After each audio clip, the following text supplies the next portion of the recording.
Assalamualaikum warahmatullahi wabarakatuh.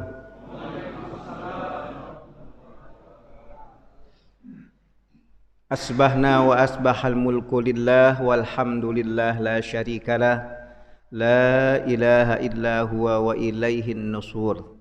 Asbahna ala fitratil Islam wa kalimatil ikhlas wa ala dini nabiyyina Muhammadin sallallahu ala sayyidina Muhammad wa ala millati abina Ibrahim hanifan wa ma kana minal musyrikin.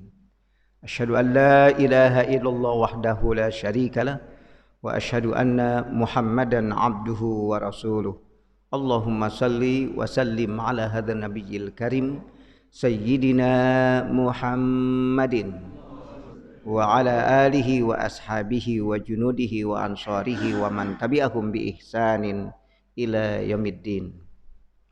Faqad qala Allah Ta'ala fi kitabihil karim, a'udzu billahi minasyaitonir rajim, bismillahirrahmanirrahim. Man 'amila salihan min dzakarin aw unsa wa huwa mu'minun falanuhyiyannahu hayatan thayyibatan wa lanajziyannahum ajrahum bi ahsani ma kanu ya'malun. Shadaqallahul 'azim. Ma'asyiral muslimin wal muslimah, jamaah salat subuh Masjid Jabal Ar-Rahmah yang dimuliakan oleh Allah Subhanahu wa taala. Bagaimana kabarnya semua Pak dan Ibu, sehat-sehat? Alhamdulillah. Saya yakin yang hadir di masjid semuanya adalah orang-orang yang sehat. Amin. Ya, makanya nggak pakai masker juga aman insyaallah. Karena memang di protokol kesehatan itu kan kalau yang sehat mah nggak pakai masker nggak apa-apa gitu ya. Untuk yang kurang sehat aja gitu.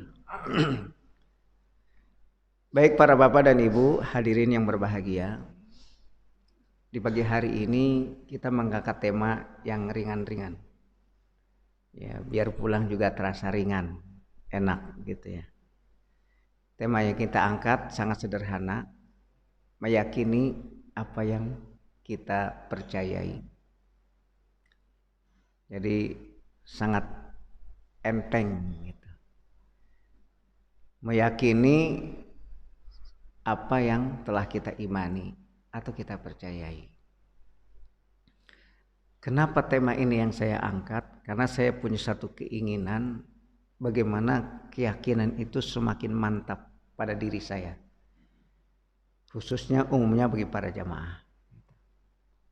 Karena boleh jadi apa yang kita jalankan dan kita lakukan itu ya percaya gitu terhadap Allah misalkan. Tapi tidak disertai dengan keyakinan yang kuat.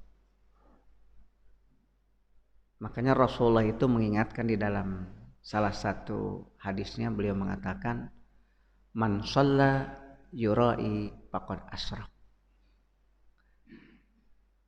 Barang siapa yang melaksanakan sholat karena faktor riya, artinya kan tidak lagi dia punya keyakinan kepada Allah kalau orang riya itu. Faqad asyrak, kata Rasul, ya itulah orang-orang yang syirik. Ibadah juga, sholat juga, tapi syirik nilainya. Kan nggak enak banget ya Pak ya, Bu, nggak enak gitu. Begitu juga kata Rasul dalam hadis berikutnya, man tasaddaqa yura'i faqad asyrak. Jadi barang siapa bersedekah karena faktor riya, faqad asyrak, kata Rasulullah juga begitu, termasuk syirik. Nah ini yang kita ngeri gitu. Kita udah ibadah, terus kita juga berbagi habis sholat subuh, makan bareng. Tapi di situ tidak ada nilai keyakinan kita kepada Allah. Akhirnya bukan lagi nilai kebaikan di hadapan Allah, bukan lagi pahala kebaikan, tapi justru kebalikannya. Menjadi orang-orang yang musyrik. Begitupun kata Rasulullah, wa man shoma yura'i faqad asyrak. Barang siapa yang melaksanakan saum karena riya, faqad asyrak, maka sungguh dia termasuk orang-orang yang syirik. Nah inilah menjadi sebuah renungan betapa keyakinan itu sesuatu yang amat sangat penting dalam kehidupan seorang muslim. Sangat penting. Kalau dia tidak memiliki satu keyakinan yang kuat kepada Allah dan tidak memperkuat keyakinan itu kepada Allah, maka seluruh ibadah yang kita jalankan dan kita lakukan ya menjadi sia-sia. Tidak mendatangkan kebaikan di dalam kehidupan kita, baik di dunia maupun di yaumil akhir. Contoh sederhana, sangat sederhana. Di saat kita mau berbuat baik kepada seseorang, itu kira-kira kita menilai orang itu dulu atau tidak? Pada umumnya kan kita suka menilai. Saya mau berbuat baik sama si Fulan. Kenapa? Karena si Fulan itu sudah baik. Gitu kan? Saya perhatian kepada si Fulan. Kenapa? Karena si Fulan itu sudah baik banget sama saya. Jadi gak enak kalau saya gak berbuat baik. Saya mau ajak dia undang makan. Kenapa? Karena dia sudah undang makan saya. Gitu. Jadi hanya berbalas budi. Ini Pak dan Ibu yang berbahagia. Jadi kita ngelihat-lihat dulu gitu. Begitu ada jamaah cerita atau pengurus DKM bilang, selesai sholat, bapak-bapak, ibu-ibu, nanti kita silaturahim ke rumah tetangga kita yang dalam keadaan kurang sehat, terkena COVID-19 misalkan. Tapi orang itu nggak pernah bermasyarakat, apalagi ke masjid. Masa kalian? Boleh jadi ada yang ngedumel gitu pada dirinya, rajin amat datang ke rumah dia, mati juga biarin, kan gitu. Benar nggak kira-kira? Kenapa kok bisa begitu? Karena kita tahu dia adalah orang yang nggak pernah bermasyarakat, orang yang nggak pernah ngumpul, nggak pernah ke masjid, kan gitu. Hanya karena permasalahan itulah yang menjadi penghambat kita melakukan satu kebaikan. Ini kan yang terjadi kebiasaan di lingkungan kita, pada diri kita, termasuk saya. Ini maka saya katakan, kenapa tema ini saya angkat untuk memperkuat keyakinan gitu. Karena kita masih berpikir mau melakukan satu kebaikan atau berbuat baik, kalau di situ ada nilai-nilai kebaikan yang bisa saya dapatkan. Apalagi dalam kondisi pilkada sekarang. Ya. Kan banyak orang yang pada baik-baik sekarang ini, apalagi ntar nih ya, pada saat menjelang pencoblosan subuh-subuh pada baik banget datang ke rumah kita, ngasih ongkos, ngasih uang jajan, bener nggak?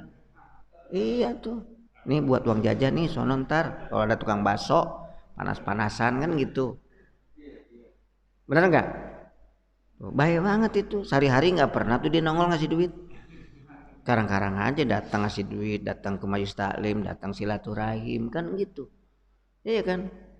Dalam kondisi seperti ini mah orang kafir juga pura-pura muslim, Pak.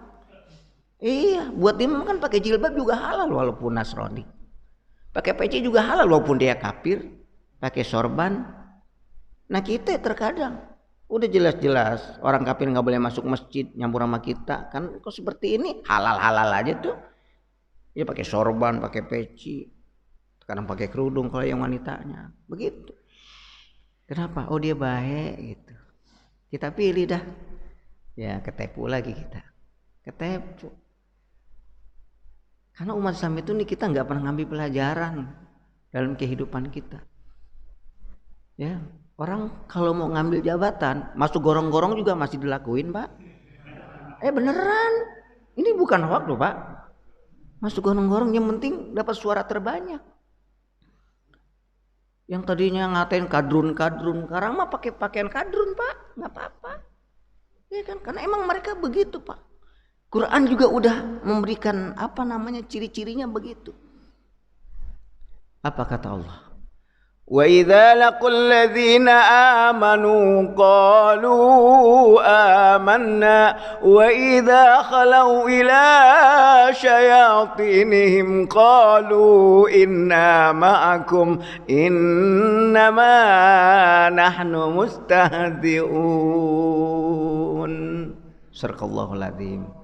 Ini kan surat Al-Baqarah. Kita udah dikasih tahu sama Allah.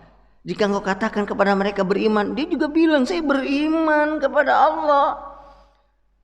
Tapi di saat mereka ketemu dengan kroninya, ketemu dengan teman-temannya, ketemu dengan kelompoknya, apa dia katakan? Saya ini bersama kalian. Kalau tadi mah biasalah, biar menang kita, ngalah dikit, tapi ntar kalau udah jadi, sikat habis. Enggak peduli, mau kiai, mau ulama, mau habaib, posternya aja udah takut. Benar gak? Ringan-ringan aja kita. Ini Pak.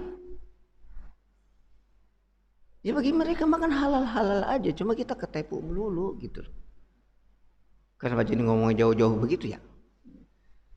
Kita lagi berbicara bahwa di saat melakukan satu kebaikan kita ngeliat-liat dulu. Nah, kita sering kali begitu tuh. Karena itu yang akhirnya banyak orang mau berkorban. Karena kalau sudah diberikan jasa, sudah dikasih, ya sudah pastilah. Nah itu akhirnya. Karena mental kita sampai di situ. Kenapa? Kita nggak punya keyakinan kepada Allah. Lemah keyakinan kita kepada Allah. Padahal di dalam urusan-urusan kebaikan itu dengan tegas dan jelas yang menjadi ukuran kenapa kita mesti berbuat baik, melakukan satu kebaikan. Kenapa? Karena ukuran kita adalah Allah sudah terlalu baik. Itu Pak. Saya kalau pagi itu suka sering jalan-jalan beri sarapan Pak. Ada satu tempat yang dagang nenek sama aki-aki itu. Berdua aja goreng bakwan, bikin lontong. Saya suka ke situ, seneng sama dia. Saya tanya, Bu, ini kok gede begini dijualnya murah banget sih? Emang ibu gak rugi? Apa jawab dia? Gimana ya Pak katanya. Allah udah baik banget sama saya. Maka saya jadi pengennya baik dulu sama orang. Ah itu. Sederhana banget. Dia bilang karena Allah itu udah baik banget sama saya. Masih ngasih kesehatan, memberikan rezeki, kehidupan yang layak, sehat, nikmat. Lihat tetangga duitnya banyak, tapi keluarganya ada aja yang menderita sakit. Pilek lah, inilah, itulah. Saya mah alhamdulillah, dia bilang. Makanya saya nggak bisa jual mahal-mahal. Malu saya sama Allah. Tuh Pak. Itu sederhana banget gitu. Ternyata kalau kita kembali kepada Al-Quran, emang Allah nyuruhnya begitu Pak dan Ibu. Nyuruh kita begitu. Di dalam kehidupan kita bermasyarakat, di lingkungan itu mesti begitu. Itu dalam surat Al-Qasas ayat 77. Apa kata Allah dalam ayat tersebut? A'udzubillahi minasyaitonirrajim. Bismillahirrahmanirrahim. Wabtaghi fima atakallahu daral akhirah wala tansa nasibaka minad dunya wa ahsin kama ahsanallahu ilaiki wala tabghil fasada fil ardh innallaha la yuhibbul mufsidin. Sadaqallahul adzim. Dari ayat itu yang kita stabiloi, yang kita harus garis bawahi adalah wa ahsin kama ahsanallahu ilaik. Berbuat baiklah kalian kepada sesama umat manusia sebagaimana Allah telah berbuat baik terhadap dirimu sendiri. Ukuran kita berbuat baik karena Allah udah baik. Itu Pak. Jadi kita berbuat baik bukan karena orang itu baik sama kita, bukan. Karena kalau kita mau berbuat baik nunggu orang baik sama kita, itulah kapan kita berbuat baiknya. Kepada siapa kita mesti berbuat baiknya? Ini para jamaah yang berbahagia. Jadi kalau kita mau melakukan kebaikan-kebaikan itu yang menjadi ukuran kita karena Allah sudah memberikan kebaikan. Dan kalau kita melihat Pak tentang kebaikan Allah, bisa kita hitung enggak? Enggak bisa Pak. Wa in ta'uddu ni'matallahi la tuhsuha. Kalau engkau mau menghitung nikmat-nikmat kata Allah enggak akan kehitung. Enggak bakalan kehitung tuh nikmat Allah. Karena banyaknya itu nikmat. Begitulah kita harusnya berbuat baik. Begitulah kita seharusnya melakukan kebaikan kepada siapapun, muslimkah, mukminkah, kafirkah, selagi dia manusia, kata Allah, berbuat baiklah kalian sebagaimana Allah berbuat baik terhadap dirimu sendiri. Allah nyuruh kita begitu. Kenapa nggak bisa kita lakukan? Karena kita nggak yakin sama Allah. Makanya kalau kita mau berbuat baik juga terkadang kita banyak mikir. Panjang mikirnya. Kan saking panjang mikirnya ujung-ujungnya apa? Batal, nggak jadi kita berbuat baik. Karena kebanyakan mikir, Pak. Ya Allah. Terkadang kita juga suka bilang, saya bukan nggak mau berbuat baik, cuma kan saya lagi miskin. Saya lagi di PHK, lagi kondisi begini, setiap orang butuh. Ya, ntar kelamaan berkepanjangan, harta semakin lama makin habis, ntar gimana? Malah saya jadi miskin. Ini Pak. Akhirnya apa? Kita tega tuh ngelihat orang kesusahan, ngelihat orang menderita, jadi tega kita. Cuek akhirnya. Karena apa? Karena kita cuma berpikir tentang diri kita, apa yang ada pada diri kita. Kalau saya berbagi berarti akan berkurang, akan habis lama-lama. Kenapa? Karena kita nggak yakin sama Allah. Akhirnya kita berbuat baik, kita beramal soleh, kita berbagi, nunggu punya. Nunggu punya Pak. Kalau belum punya, nggak mungkin. Bahkan yang punya aja pura-pura kagak punya. Nah, ibu-ibu tuh yang sering kalau misalkan habis dapat arisan, napu kepala jidat, pusing. Udah habis dapat arisan, kenapa pusing? Takut ada yang minjem. Ibu-ibu bawa enggak lah, karena bapak enggak pernah amen arisan ya. Ini Pak. Tuh ibu-ibu yang di mana sini enggak ya Pak ya? Itu mah yang di sono kali Pamulang kali ya, Pamulang 2 gitu. Sini mah enggak, insyaallah. Enggak jauh beda kali ya. Ya. Padahal Allah bilang kalau kita pengen bahagia, pengen mendapatkan kehidupan dunia yang lebih baik, lebih layak, lebih bagus, pengen jadi orang yang kaya, pengen sukses, kata Allah, caranya gimana? Ya caranya berbuat baik dulu. Jadi jangan sampai kita balik mau berbuat baik kalau punya. Harusnya apa? Belum punya sudah berbuat baik. Dengan berbuat baik justru menjadi orang yang sukses. Begitu udah sukses, berbuat baiknya gampang nggak? Gampang. Kenapa gampang? Karena memang lagi susah dia rajin berbuat baik. Begitu dia kaya gampang berbuat baik. Tapi kalau kita mulai berpikir saya mau berbuat baik kalau saya sudah punya, kalau saya sudah berhasil, kalau saya sudah kaya, kalau saya sudah sukses. Begitu dia punya, begitu dia kaya, begitu dia sukses, apa yang terjadi? Pelit, tambah bakhil. Alias koret, bin pantat kuning. Hah? Ini Pak, nggak jadi kita berbuat baik. Padahal udah kaya. Kenapa? Tidak terlatih.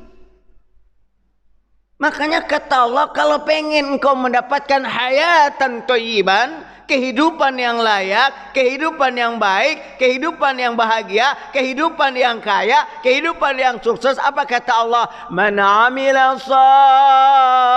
salihan min dzakarin aw unsa wa huwa mu'min falanuhyiyannahu hayatan thayyibah wa lanajziyannahum ajrahum bi ahsani ma kanu ya'malun. Sadaqallahul azim. Allah bilangnya gitu kepada kita. Barang siapa yang berbuat baik laki-laki maupun perempuan wa huwa mu'min, syaratnya dia percaya kepada Allah, yakin betul dengan Allah Subhanahu wa taala. Yakin apa? Yakin sesuatu kebaikan yang dia lakukan, amal soleh yang dia jalankan, berbagi dalam kehidupan, apa buat orang lain? Bukan, tapi buat dirinya sendiri. Wa ma tunfiqu min khairin fali anfusikum wa ma tunfiquna illa ibtigha'a wajhillah.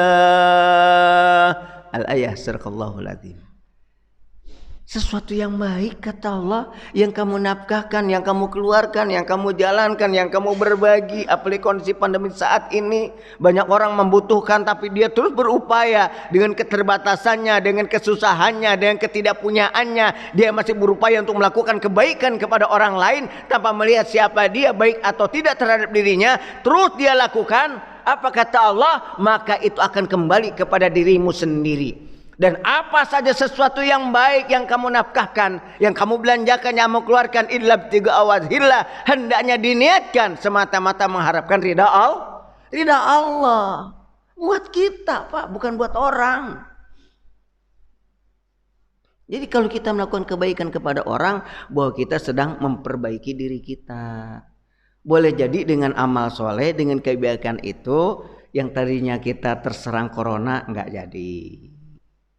Karena ada kebaikan kita. Yang tadinya mau peluk kagak jadi. Oh, yang tadinya mau kena musibah enggak jadi. Balasan kebaikan itu banyak. Banyak sekali, Pak. Jangan kita berpikir kalau saya ngasih 100.000 akan datang 700.000. Nungguin 700 kelamaan, dikit lagi, Pak. Padahal yang Allah berikan adalah yudha'ifu liman yasha, dilipat gandakan balasan kebaikan itu kepada siapa? Kepada orang yang dia kehendaki. Enggak semua kita, maaf. Apa semua di masjid ini? Enggak. Oh, Ustadz barangkali belum tentu. Iya kan? Kenapa? Karena kata Allah yudha'ifu liman yasha. Allah melipat gandakan balasan kepada siapa yang dia sukai, yang dia kehendaki. Nah, lalu bagaimana agar Allah itu menghendaki kita bahwa kitalah orang yang mendapatkan itu? Lakukan kebaikan, terus kita lakukan kebaikan sampai apa? Sampai kita sukses, sampai kita berhasil. Ini, Pak. Kalau kata Pak Presiden kita mah sampai ekonomi kita meroket. Ah, begitu, Pak. Terus kita beramal sampai meroket. Kekayaan kita. Wah, begitu hebat. Ini, Pak. Karena jelas kata Allah, barang siapa yang berbuat baik, laki-laki maupun perempuan, wa huwa mu'min, dia percaya. Apa kata Allah? Falanuhyiyannahu. Baru Allah kasih balasan. Dengan apa? Dengan amalan tadi. Dengan sodakohnya kita, dengan jariahnya kita, dengan berbaginya kita. Lalu yang kita dapatkan hayatan thayyibatan, kebahagiaan.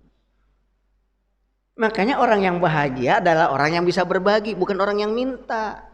Orang minta gak bahagia, Pak. Tapi orang yang berbagi itu orang yang bahagia. Yakin dia kepada Allah, dengan dia berbagi pasti dia sukses. Saya sekarang sehari-hari dagang telur sama dagang kerupuk, Pak. Yang mau pesan kerupuk sama saya boleh, telur boleh, telur omega. Sekalian promosi aja deh biar masuk YouTube juga nggak apa-apa. Ya, kalau nggak gini nggak pada tahu bahwa Ustadz dagang. Ceritanya, Pak, kemarin itu hari apa ya? Hari Kamis, Pak. Saya lagi nyusun dagangan saya yang saya mau bawa keliling, Pak. Ada orang lewat, biasa lewat, temen sering ngobrol lah. Dia mampir, dia liatin, Ustadz ini buat apa? Saya mau dagang, Pak. Ah, yang bener Ustadz dagang keliling gitu. Iya, yang bener Ustadz, bener. Masa kagak bener orang dagang keliling? Dia bilang bener. Enggak, Ustadz kan suka ngisi di mana-mana. Masa ya mau dagang? Lah kalau ngisi kemana-mana itu kan dakwah saya. Kewajiban terhadap ajaran agama Allah, emang mesti kita berdakwah. Kalau ini saya mencari rezeki untuk memberikan kehidupan sama keluarga saya. Karena dari sinilah Allah kasih balasan insya Allah yang terbaik. Itu, Pak. Dia cerita, Ustadz, sebetulnya saya mau cerita. Cerita apa? Cepetan cerita, saya mau dagang soalnya. Ayo cerita. Ini anak saya di pondok udah 2 minggu nggak ditengokin Ustadz. Loh kok bisa 2 minggu nggak ditengokin? Anak saya bahkan sebulan sekali tengokinnya. Bapak baru 2 minggu. Dia bilang, iya Ustadz, kenapa nggak ditengokin? Biasanya seminggu sekali Ustadz, ini 2 minggu. Emang kenapa? Biasa Ustadz, ongkosnya nggak ada. Oh ongkos. Berapa emang ongkosnya? Nggak gede, paling 100.000. Oh ya udah, tunggu aja. Saya kasih, saya ambil nih Pak. Bapak tahu saya lagi dagang, ngurus ini, doain. Mudah-mudahan dari sini dapat rezeki dan itulah rezeki Bapak. Itu Pak. Setelah dia pulang Pak, orderan masuk banyak banget Pak. Yang pesen 2 kilo, 3 kilo, kerupuk segala macam pesen Pak. Masya Allah. Saya kembalikan kepada ayat tadi, benar kata Allah. Kalau kita berbagi kita hidup bahagia Pak. Bahagia kita. Ini kita mesti yakin sama Allah. Berbuatlah kita, berbagilah kita, sodakohlah kita, beramal jariahlah kita, sampai kita sukses, sampai kita kaya. Begitu kaya semakin banyak lagi kita berbaginya, gitu. Jadi enak.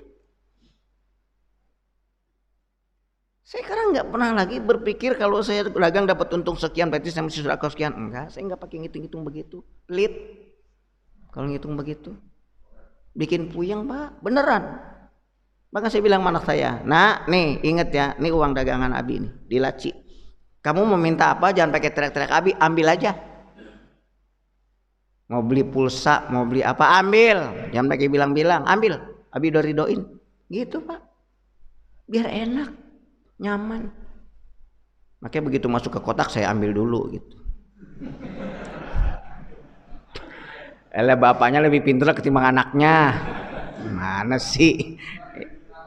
Iya. Dia bilang kok nggak ada Bi? Ya iyalah. Mas Abi taruh ntar lu ambil semua. Gitu Pak. Jadi kita tuh enak gitu Pak. Nyaman, hidup, tenang. Sampai-sampai saya sekarang di rumah itu, di lingkungan, setiap Jumat, sekarang setiap Sabtu pagi kita adakan Sabtu ceria. Ya sarapan bareng dengan warga. Awalnya apa? Awalnya saya bilang sama istri, Mi, ini ada pisang, tolong direbus. Buat apa Bi? Ya udah rebus aja, masak air yang banyak. Udah saya taruh meja di depan rumah, saya siapin kopi, siapin teh, air putih, udah sama pisang rebus. Tetangga nanya, Ustadz ngapain? Ini barangkali ada yang belum sarapan yuk di sini sama saya. Jangan pisang rebus doang. Saya boleh nggak Ustadz kalau nimbrung sarapan? Boleh. Kalau saya juga bantuin makanan, ya boleh. Sekarang Pak, sampai-sampai kalau saya mau beli makanan, saya bingung makanan apa lagi yang saya mau beli, udah ada semua. Akhirnya warga tuh pada ikut-ikutan datang ngasih. Akhirnya apa? Kebanyakan makanan ketimbang ada orang yang datang sarapan. Makanya ada orang lagi lari pagi, saya paksa, ayo makan dulu. Kita siapin plastik bawa pulang. Itu Pak. Karena saking banyaknya gitu. Di sini kalau Bapak pengen sarapan hari Sabtu datang ke sono. Ya, kan sini sarapan juga, izin langsung ke sana Pak. Sama saya boleh. Jadi gitu. Kenapa kita ingin memberikan satu pembelajaran? Kemudian apa begitu udah kumpul, kita doain itu. Saya doa dulu, saya ceramah ya 5 menit, langsung doa. Itu Pak. Kasih motivasi, kasih semangat, itu. Masya Allah, jadi yang ngumpul di sini mudah-mudahan Allah kasih kesehatan, jauh dari penyakit corona. Kan orang yang kagak denger, enakan yang datang ya didoain melulu, kan begitu Pak. Apalagi yang nggak pernah datang kena corona tuh kan gara-gara kagak didoain, nah pas dah tuh. Iya makin kuat itu. Banyak yang pada datang lah akhirnya, semangat. Disitulah kita mulai berbagi, jangan nunggu punya, jangan nunggu kaya. Di tengah keterbatasan, di tengah kesulitan, di tengah kemiskinan, tetap kita berbagi.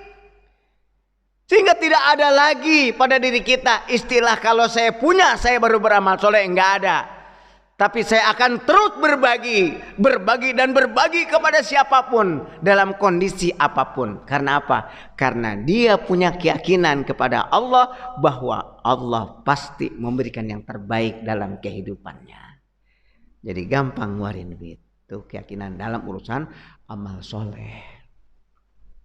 Coba yakin kita. Nah, keyakinan ini sekarang sudah mulai pudar pada diri kita. Apalagi terkait dengan ajaran agama Allah Subhanahu wa taala Islam. Kita orang Islam tapi kita nggak yakin dengan keislaman kita. Secara umum begitu.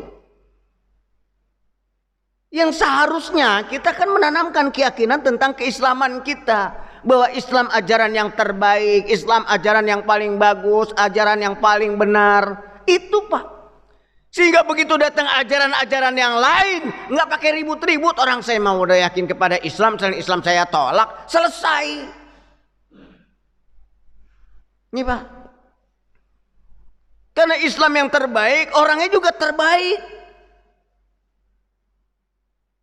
Makanya siapapun yang datang kepada saya, misalkan seperti sekarang mau pilkada datang calon ke tempat kita, minta dipilih, ya udah, kita mah Islam aja.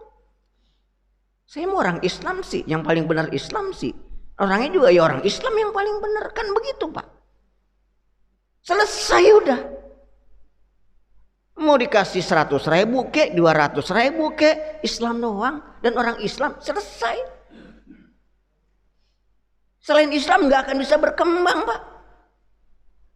Dan gak akan bisa menguasai diri kita. Gak bisa menguasai bangsa dan negara ini. Gak bisa menguasai wilayah kita. Gak bisa.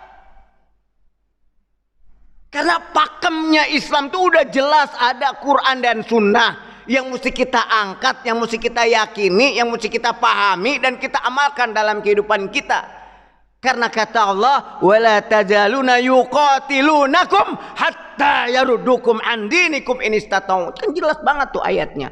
Orang-orang kafir mah sehebat dan sebaik apapun tetap aja ya berupaya untuk memerangi umat Islam, menghabisi Islam. Ini udah jelas. Qurannya juga jelas. Selagi mereka mampu. Mereka menunggu kemampuannya dulu, menunggu kesempatan dulu. Kuat enggak? Bisa enggak? Ya buktinya kan sekarang sudah kita rasakan. Iya kan? Kiai, ulama, habaib di mana-mana dikriminalisasikan, dikejar-kejar, balehonya juga dikejar-kejar. Tapi yang korupsi, yang jelas-jelas merugikan, ya orang-orang yang dari luar yang datang ke negeri ini bawa sabu-sabu, bawa narkoba, yang mereka korupsi mereka kabur ke negaranya, kok bebas aja, biar saja, nggak dipermasalahkan. Tapi orang-orang yang menyatakan kebenaran, mengajak umat manusia untuk merubah akhlak yang lebih baik, lo kok malah dipersulit, dicurigai, macam-macam. Ini kan sudah terasa oleh kita. Apakah itu kita tidak bisa mengambil itibar pelajaran sebagai umat Islam? Ini yang mesti kita pahami bersama sebagai kaum muslimin. Sudah saatnya kita untuk menyatukan kebaikan, menyatukan shop kepada siapa? Kepada para alim ulama, kepada para habaib. Ini Pak, jangan sampai apa-apa yang telah digambarkan oleh Nabi kita Muhammad Rasulullah SAW di dalam salah satu hadisnya terjadi pada diri kita. Karena kata Rasulullah mengatakan, sayati zamanun ala ummati yapirruna minal ulama. Akan datang satu zaman di kalangan umatku, mereka adalah orang-orang yang menjauhkan para alim ulama. Kalau itu yang terjadi, Masya Allah, para bapak ngeri kita. Yang pertama kata Rasulullah, yarfa'u barakatan fi kasbihim. Allah angkat tuh keberkahannya. Dicabut Pak keberkahan itu dari Allah. Usaha, bisnis, kekayaan yang sudah Allah berikan kepada kita enggak bawa berkah. Negeri kita negeri kaya Pak. Mungkin kalau seorang ekonom berbicara itu, Masya Allah, kita bisa tercengang betapa hebatnya kekayaan kita, betapa besar kekayaan kita. Tapi bagaimana masyarakat dan rakyatnya? Iya kan? Jauh dari ulama. Masya Allah, orang-orang yang membawa pencerahan, mengajak manusia kepada jalan Allah, membawa kebaikan, tapi justru dipersulit, dipermasalahkan, diintimidasi, dikriminalisasi. Ini para jamaah yang berbahagia. Yang kedua, kata Rasulullah SAW, yusallitullahu alaihim sultanan zaliman. Ini yang sangat kita khawatirkan. Maka kalian, kata Allah Subhanahu wa taala, kata Rasulullah, kalian akan dikuasai oleh siapa? Oleh penguasa-penguasa yang zalim. Karena jauh dari ulama. Orang zalim menguasai kita. Kalau orang zalim sudah menguasai kita, ya semua diintimidasi. Ustadz diintimidasi, mau ceramah diintimidasi, masjid diintimidasi, MUI diintimidasi, semua tuh. Ya, jadi kebenaran itu bukan dari Islam, kebenaran itu dari penguasa. Akhirnya begitu, Pak. Ini kata Rasulullah, bukan kata saya. Yang sangat dahsyat dan kita ngerikan yang ketiga, yahruzu minan dunya bighairi iman. Di saat kita meninggalkan dunia ini, keluar dari dunia ini dalam tidak membawa iman. Ngeri kita, Pak. Kalau apa? Kalau kita jauh dari para alim ulama, kalau kita jauh dari para habaib, jauh dari para asatiz, ini yang akan terjadi. Oleh karena itu umat Islam ini suatu kekuatan yang amat sangat kuat. Di saat mereka bersatu tidak bisa dikalahkan dengan kekuatan apapun. Dan orang-orang kafirin, orang-orang munafikin, orang-orang musyrikin, itu mereka tahu betul Islam punya kekuatan yang tidak bisa dikalahkan. Sehingga mereka mampu mengorbankan apa saja demi meraih dan meraup suara dari kaum muslimin. Karena di saat suara Islam sudah bersatu, semuanya selesai. Benar gak? Selesai semuanya. Mereka sadar itu, Pak. Sehingga mereka mau mendekati pondok pesantren. Mereka dekati ulama-ulama yang masih ada penyakit wahannya. Tahu penyakit wahan? Ya, cinta dunia, takut mati. Masih pengen jabatan, kedudukan, harta kekayaan. Pengen begitu tuh. Ya kan, itu yang dia deketin sebagai corongnya tuh. Nah, dia yang sosialisasi ke masyarakat lingkungan. Nah, akhirnya dia yang membuat kegaduhan, yang buat NKRI menjadi masalah terus. Nah, itu orang-orang yang model begitu tuh. Tapi begitu nggak sampai nanti kebaikannya, nah lain lagi deh tuh urusannya. Ya kan, ceritanya beda lagi dia. Ini, Pak, ini yang mesti kita pahami sebagai kaum muslimin. Makanya kalau kita umat Islam yakin kepada Allah, subhanallah, maka dia tidak akan pernah lepas dari Rasulullah dan tidak pernah lepas dari para alim ulama sebagai warasatul anbiya. Ini, Pak, nah kita nggak yakin sekarang. Keyakinan kita lemah dalam hal itu.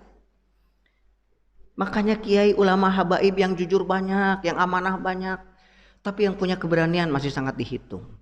Yang kelihatan baru Habibana, imam besar Dr. Habib Rizik Syihab. Ini, Pak, kita bersyukur. Ya, saat ini tampil sosok kiai ulama habaib yang begitu tegas, punya keberanian, berkarisma, berilmu. Ini luar biasa. Masya Allah. Kalau semuanya merujuk dan merapat ke sana, subhanallah.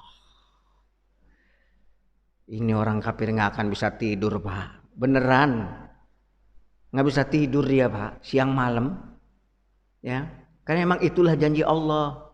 Di Quran jelas kok, surat Al-Baqarah ayat 120 jelas, mereka nggak akan bisa tidur sebelum ini umat Islam mengikuti segala keinginan-keinginan dia. Terus mereka orang kebakaran apalah seperti itu. Ini, Pak. Nah, disinilah pentingnya suatu keyakinan. Keyakinan berbuat baik, keyakinan beramal soleh, keyakinan dalam urusan ibadah, keyakinan dalam berjihad fisabilillah. Ini yang mesti kita tanamkan. Insya Allah keyakinan seperti inilah yang akan memberikan satu kebaikan, kata Allah, hayatan thayyibatan, kebaikan di dunia, wala najziyannahum ajrahum bi ahsani ma kanu ya'malun, dan Allah pun akan memberikan satu kebaikan nanti di yaumil akhir yang lebih baik lagi. Apa enggak tergiur kita? Ya, udah di dunia dikasih kebaikan. Ya. Di akhirat juga dikasih surga, Pak. Maka di dalam tafsir Ibnu Katsir itu Rasulullah menegaskan, di mana Ibnu Katsir mengangkat salah satu sabda Nabi kita Muhammad SAW dengan menyatakan, innallaha la yadlimul mu'mina hasanatan yu'ta biha fid dunya wa yusabu 'alaiha fil akhirah. Atau kama qala Rasulullah sallallahu alaihi wasallam. Jadi kata Rasulullah, sesungguhnya Allah tidak akan menganiaya orang mukmin dalam satu kebaikan pun. Jadi kebaikan-kebaikan yang dilakukan oleh orang-orang mukmin itu, ya, itu tidak akan tersia-siakan. Yang dia berikan kepadanya, ya, artinya kepada orang-orang mukmin yang berbuat baik, yaitu di dunia, dan dia berikan pahalanya nanti di akhirat. Masya Allah. Jadi dengan kebaikan itu dilandasi atas dasar keyakinan, maka inilah di mana Allah memberikan kebaikan di dunia dan diberikan pahala di yaumil akhir, yaitu dengan surga Allah Subhanahu wa taala. Makanya kalau kita baca sirah para sahabiyah itu Masya Allah, mereka dalam urusan-urusan beramal soleh itu dahsyat banget, Pak. Sampai-sampai ada di antara sahabat yang menyerahkan harta kekayaannya, bukan lagi separuh, tapi sebahagi, semuanya diberikan. Sampai Rasulullah mengatakan, bagaimana tentang keluargamu? Dia cukup mengatakan, keluarga saya ada Allah dan Rasulnya. Indah, Pak. Kalau kita, Masya Allah, berat banget kayaknya begitu. Ya, 2,5% aja masih berat, kita ngitung-ngitungnya lama banget. Ya. Apalagi sampai semuanya.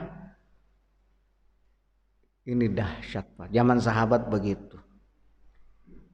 Sampai di saat Rasulullah kedatangan salah seorang tamunya, tapi Rasul dalam posisi tidak mempunyai apa-apa, dalam kondisi tidak memiliki apa-apa. Lalu beliau mengatakan kepada para sahabat, siapa di antara kalian masih mempunyai persediaan makan? Sahabat itu dengan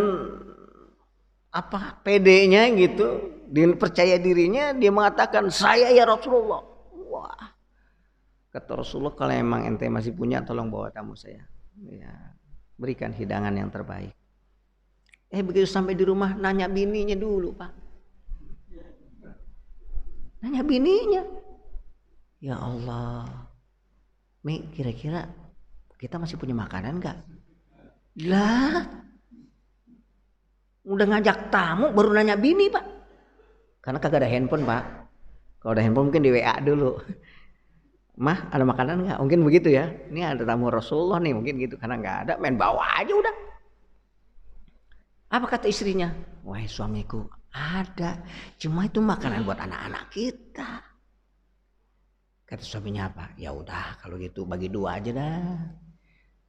Nggak enak ini, Rasulullah tamunya bapak udah bawa kemari, mungkin gitu lah bahasa-bahasa kita mah. Apa kata istrinya? Loh kok cuman separuh, kasih aja semua. Kata suaminya, ntar anak kita makan apa? Ya anak kita mah ada Allah dan Rasulnya. Kata istrinya begitu, Pak. Coba, bini kita ada yang begitu tuh? Boro-boro bini kita mah.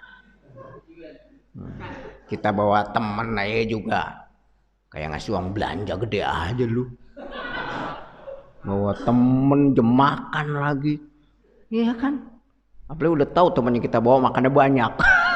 Makin sewa tuh ini, ya enggak? Enggak ada, zaman sekarang susah yang model-model begitu, Pak. Susah. Di zaman Rasulullah terjadi, di balik kesusahan dia, di balik kemiskinannya, dia tidak pernah merasa miskin. Enggak pernah merasa susah, siap menjamu tamu. Sampai kata istrinya, urusan kita Allah dan Rasul sebagai jaminan. Ini Masya Allah. Coba kalau misalkan kita di keluarga, punya keluarga yang model begitu, Ya kan, di saat istri kita kasih uang belanja, bini kita balik tanya, emangnya Mas punya duit ngasih uang belanja? Ya Allah, kayaknya kita bisa nangis Pak depan dia. Kamu solehah banget sih dikasih uang belanja pakai nanya. Tuh. Iya kan? Kalau emang bapak punya segini-gininya, udah dah bagi dua, yang separuh buat belanja, separuh buat bapak pegangan. Ada nggak yang begitu? Yang ada malah nanya, kok cuma segini Pak? Yeah. Bener nggak Bu? Ya. Ini Pak. Nggak yakin Pak, nggak yakin. Kalau orang yakin kepada Allah, istri yakin kepada Allah, suami yakin kepada Allah, ya enak, nyaman Pak, nyaman. Makanya antara kita dengan istri itu, suami istri, istri suami harus satu mempunyai kesamaan dalam persepsi. Itu Pak. Dalam pemahaman mesti sama. Agar kita menjalankan syariat ajaran agama Allah itu enak, mudah, gampang, nggak ribut kita. Kenapa saling mendukung Pak? Saya pernah punya pengalaman pribadi Pak. Ada orang datang butuh duit 500.000, di kantong saya ada cuma 500.000. Saya bilang sama istri saya, Mi, ini ada tamu datang butuh duit 500.000. Abi ada 500.000 di dompet segitu-gitunya. Abi juga mau berangkat ini nggak punya duit. Kata istri saya apa? Kasih aja semua. Kan kita mah nanti kata Abi ada Allah dan Rasul begitu. Dibalikin. Bismillah, ya udah emang rezeki. Maaf Bu, ini emang rezeki Ibu. Ya udah pakai saja. Insya Allah lebih bermanfaat. Ya Allah Pak, dia nangis-nangis doain, ya Allah mudah-mudahan Ustadz diberikan rezeki yang barokah, yang banyak ya Allah. Saya tinggal amin, amin, dalam hati saya cuma segini-gininya ya Allah. Ya Allah, mudah-mudahan dikabulin, kau kabulin. Gitu Pak. Terbukti Pak. Keluarga istri datang ke rumah ngasih duit 4.500.000. Saya bilang sama istri, masa 500 keluar dapatnya 4.500.000. Kata istri saya, ya orang bersyukur 500 kasih 4,5 juta oleh Allah. Gimana bersyukur masa cuma 4,5 juta? Harusnya 5 juta dong. Belajar kayak Sidina Ali begitu. Udah Pak, besok paginya ada teman Pak datang lagi nambahin lagi 500, genep Pak 5 juta. Ya, otak bisnis kan keluar tuh. Kalau nih 5 juta gue sumbangin 5 miliar kali ya. Kan gitu Pak. Dasar otak bisnis begitu tuh. Ya, bagusnya kagak saya sumbangin, kalau sumbangin ya bisa nyesel juga khawatirnya. Udah kagak turun-turun 5 miliar. Terlalu gede harapannya. Allahu Akbar. Ini Pak. Jadi memang kalau kita yakin betul sama Allah, itu pasti Allah kasih Pak. Allah kasih itu. Bismillah itu, yakin. Ini yang mesti kita bangun terus di diri kita, di keluarga, lingkungan masyarakat, di jamaah gitu Pak. Apalagi kondisi pandemi seperti ini, nyaman Pak. Dari mulai bulan Maret, saya bulan ini gak pernah beli beras, gak pernah beli minyak, gak pernah.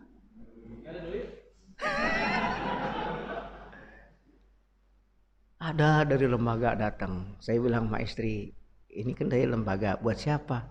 Ya buat orang yang berhak menerima. Ya udah, jamaah kita panggil, bagi dia semua. Di kita jangan ada yang ketinggalan. Saya bilang gitu. 1 butir beras pun jangan tertinggal. Kenapa? Kurang manfaat kalau 1 butir mah, kecuali 1 karung gitu. Ya, keluarin semua. Keluarin. Kata istri, buat kita gimana? Kalau kita Allah yang nganterin, tenang.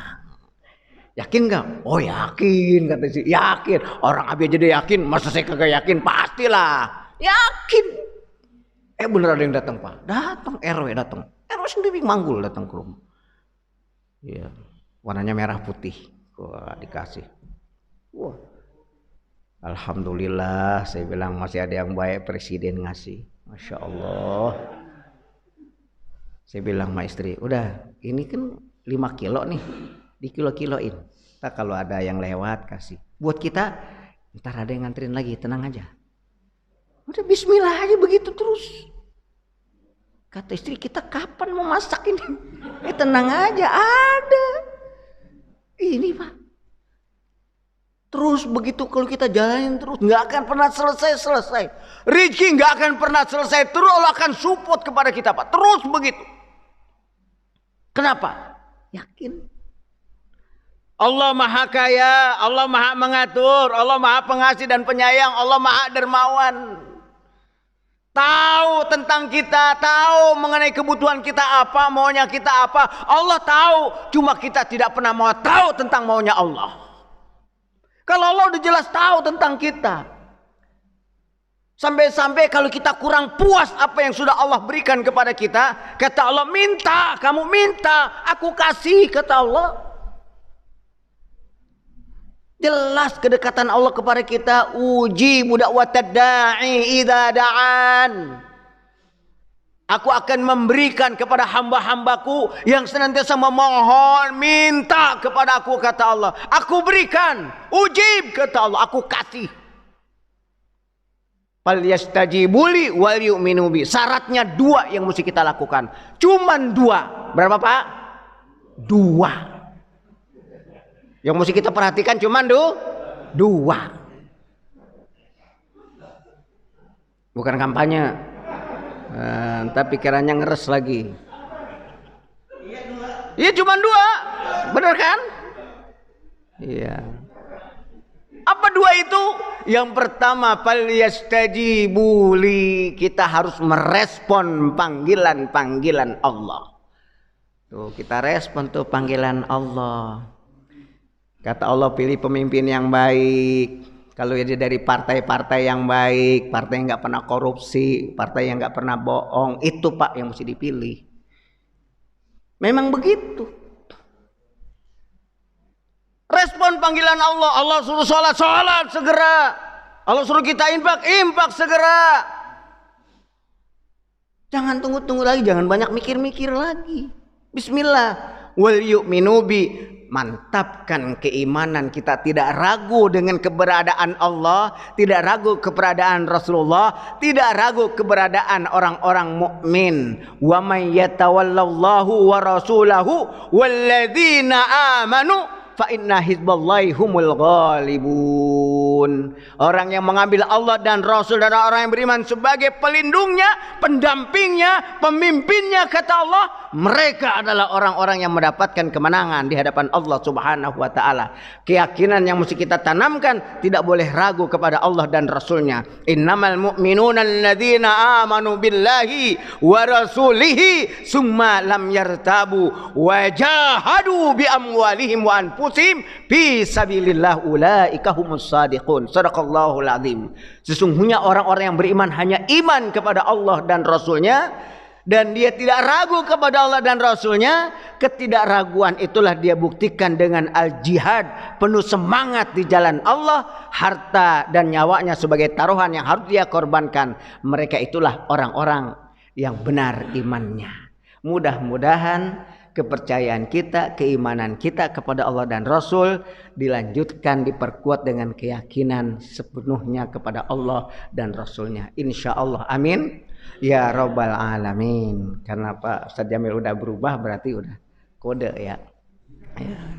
Jadi ini yang dapat saya sampaikan, kurang lebihnya saya mohon maaf, banyak kehilapan, kesalahan. Ini tanda kelemahan yang dapat diri saya. Kalau ada kebaikannya tolong diambil, jangan disia-siakan. Baik, dari saya cukup sekian, akhir kalam. Wabillahi taufiq wal hidayah. Assalamualaikum warahmatullahi wabarakatuh. Waalaikumsalam.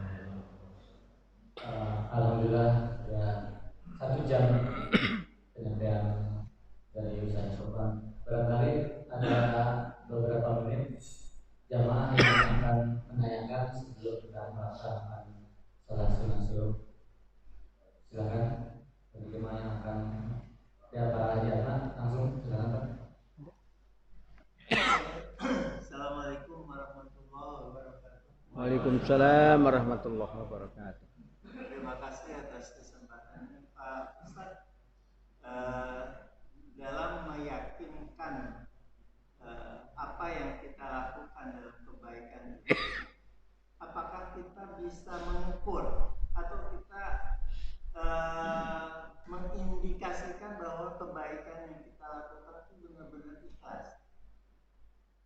Kita bisa nggak mengukur indikasi bahwa kita yakin yang kita lakukan ini suatu kebaikan dan ikhlas gitu. Ya. Hanya itu yang bisa. Baik. Assalamualaikum warahmatullahi wabarakatuh. Waalaikumsalam warahmatullahi wabarakatuh. Ada lagi? Atau cukup satu? Satu aja dulu ya, Bisa, biar bisa. nggak lupa. Ya. Kalau orang tua banyak lupanya soalnya. Kalau pertanyaannya, bisakah kita mengukur tentang kebaikan serta keikhlasan? Kalau secara teori sih bisa-bisa aja. Ya. Karena Imam Ghazali, beliau itu mengatakan di dalam salah satu kitab Tazkiyatun Nafs bahwa yang dikatakan ikhlas itu di saat orang melakukan sesuatu, lalu karena sesuatu, tapi terlaksana sesuatu itu. Ini masih termasuk kategori ikhlas. Ya, contoh gini, aduh mau ke masjid gimana ya, tapi nggak enak ya karena saya tetanggaan. Nah, faktor nggak enak kan? Tapi dia bisa melakukan itu sampai juga. Kata beliau, itulah bentuk keikhlasan. Jadi masih terlaksana. Tapi dia bisa mengalahkan karena tadi Pak. Sampai dia bisa datang. Itu makanya nggak apa-apa orang awalnya karena ya boleh jadi nanti kelama-lamaan menjadi terbiasa, dengan terbiasa itulah timbul kenikmatan. Tinggal kita meluruskan kembali. Jadi itu. Ada 3 indikasi daripada keikhlasan. Yang pertama secara mabda, prinsip. Prinsip kita melaksanakan sesuatu itu apa? Kalau prinsipnya melaksanakan perintah Allah. Sholat, jelas perintah Allah. Yang kedua, manhaj. Cara kita melaksanakan kegiatan itu atau amalan itu dari mana? Pakai cara siapa? Oh, cara Rasulullah. Berarti udah bagus nih plus dua-duanya. Kemudian goyah, tujuan kita. Karena apa kita melakukan kebaikan itu? Oh, karena Allah. Kalau semuanya ngikutin perintah Allah, pakai cara Rasulullah dan karena Allah, ini adalah indikasi daripada keikhlasan. Tapi kalau salah satu, ya ada yang ternodai, nah ini belum termasuk kategori keikhlasan. Nah itu, secara sederhananya begitu. Nah makanya begitu kita melakukan sesuatu, tiba-tiba ada terbesit, kan biasa Pak dalam hati kita, ada orang sudah kita kasih kebaikan tapi menceritakan yang kurang baik gitu loh. Akhirnya apa? Kurang ajar tuh orang, nggak tahu diri, udah dikasih kebaikan malah cerita yang kurang baik. Gue dibilang pelit lah, bakhil lah, padahal saya kurang apa sama dia misalkan. Nah kita segera istighfar, astagfirullahaladzim, ya Allah ya Rabb, ampuni hamba ya Allah, kenapa mesti jelek seperti itu, padahal saya melakukan kebaikan semata-mata agar engkau cinta kepadaku, sayang kepadaku, senang kepadaku. Nah itu. Jadi kalau ada hal-hal yang bisikan tadi, goresan-goresan tadi, kita segerakan minta ampunan kepada Allah. Ini Pak, yang harus kita pahami. Ada satu kisah nyata gitu, kisah nyata. Ya saya diajak ngelamar di salah satu tempat. Ya, kebetulan istri saya ajak juga. Begitu istri mau makan, saya bilang jangan makan. Kita kan mau ngelamar, masa ya kagak dikasih makan, kan begitu. Sambil lokasi beneran kagak dikasih makan. Kata istri, tuh kan kagak dikasih makan. Akhirnya cerita tuh kan di mobil, cerita, jangan cerita. Itu ujian buat kita gitu. Jangan sampai kepergian kita ke sana ngelamar jadi tidak lillah gitu loh. Ya, kita istighfar. Nah terkadang begitu Pak. Goresan itu spontanitas keluar Pak. Kalau di saat kita melakukan kebaikan kita tidak mendapatkan hal yang baik. Nah ini sering terjadi goresan-goresan itu. Kita segera beristighfar. Kenapa? Karena ukuran ikhlas itu adalah sederhananya gitu. Kita harus benar-benar melaksanakan perintah Allah, mengikuti cara Rasulullah, dan niatnya juga mengharapkan ridho Allah. Selesai. Jangan lagi dipikirin. Ya, kita udah numbang ke masjid segala macam, tapi masjid nggak pernah berubah dari dulu begini. Biarin aja. Jangan pakai prasangka, jangan-jangan dipakai pengurus buat kawin lagi, jangan. Orang dia juga kagak kawin lagi, ya kan gitu. Oh jangan-jangan dibawa ke kampus segala macam, nggak usah pakai prasangka segala macam. Yang udah kita berikan Allah kasih yang lebih baik, selesai. Itu jadi enak gitu, membuat kita tuh selalu nyaman, tenang gitu Pak. Ya, begitu kita sudah berbuat baik, terserah orang itu mau baik mau enggak sama kita, urusan dia itu mah, nggak ada lagi dengan kaitan dengan kita. Nah itu mungkin salah satu ya ukuran ya bahwa kita bisa melihat dan menilai sendiri agar saya bisa menjadi orang yang tulus ikhlas. Wallahu a'lam bishawab. Baik. Cukup ya. Baik. Silakan. Waalaikumsalam warahmatullahi wabarakatuh. Berbicara masalah ikhlas itu mudah diucapkan. Maka untuk ini tentunya ada sinkronisasi daripada tiga hal untuk menjadi hati ikhlas. Pertama, qalbi, akli, dan qauli. Yang ketiga, serasi.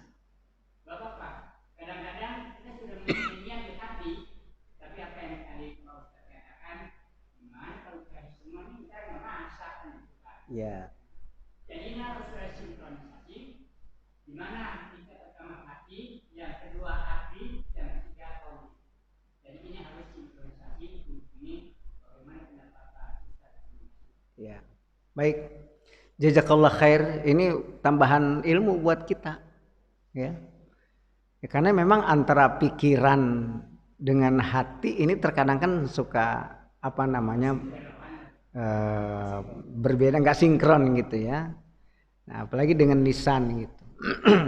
Makanya kalau misalkan dengan lisan itu kurang gini. Allah memberikan satu gambaran dalam Al-Quran itu, wa minan nasi may yaqulu amanna wa hum la yu'minun, kan begitu. Jadi ada di antara manusia yang mereka menyatakan saya beriman kepada Allah, padahal mereka tidak beriman. Wa minan nasi may yaqulu amanna billahi wal yawmil akhir wa ma hum bimu'minin, kan gitu. Jadi memang yang namanya ketulusan keikhlasan itu nggak perlu diucap gitu. Ini saya kasih, udah saya ikhlas kok, nggak perlu begitu. Jangan-jangan begitu kita ngomong saya ikhlas, pada dasarnya kagak ikhlas, khawatirnya begitu. Kalau ikhlas mah nggak perlu pakai cerita, nggak perlu pakai diomongin, udah. Ya Bismillah aja orang udah karena Allah ngapain? Begitu ada orang tanya juga. Kayak kemarin sore ada yang datang ke rumah saya, dia cerita tentang perihal saudaranya. Nah, gini saya bilang ya sudah, masih bagus dia berbuat begitu kepada kamu walaupun tidak sesuai dengan keinginan. Syukurilah apa yang didapatkan. Itulah memang Allah memberikan rezeki kepada ente. Nah itu. Jadi terkadang orang ada gitu, begitu tidak dia menginginkan sesuatu, begitu dia dapat tidak sesuai gitu. Akhirnya ngedumel. Nah, kita mesti luruskan. Kan bisa saja kalau saya mau komporin, masa dia ngasih segitu? Iya, padahal kan dia orang kaya, emang dasar kaya pelit, kan bisa aja. Tapi kalau kita komporin begitu ya makin jauh dia dari Allah, makin kagak ikhlas lagi, udah nerima nggak ikhlas lagi, kan parah. Ya, makanya untuk menanamkan begitu seringkali antara hati dengan pikiran dengan lisan ini tidak sinkron. Makanya di saat kita sinkronkan ketiga hal itu, ini sangat luar biasa. Ya. Ini banyak berlatih, terus banyak berlatih. Makanya kalau berbagi ya teruslah kita berbagi. Ya, belajar. Saya juga terus belajar Pak. Karena ya ada aja terkadang lintasan-lintasan jelek tuh pasti ada. Kita harus segera beristighfar lah. Wallahu a'lam bishawab. Alhamdulillah sudah selesai dan kita banyak mengambil hikmah bahwa berbuat baiklah hanya karena Allah dan mengharapkan ridhonya. Jangan berbuat baik mengharapkan ridho dari manusia. Demikian intisari dari kajian ini.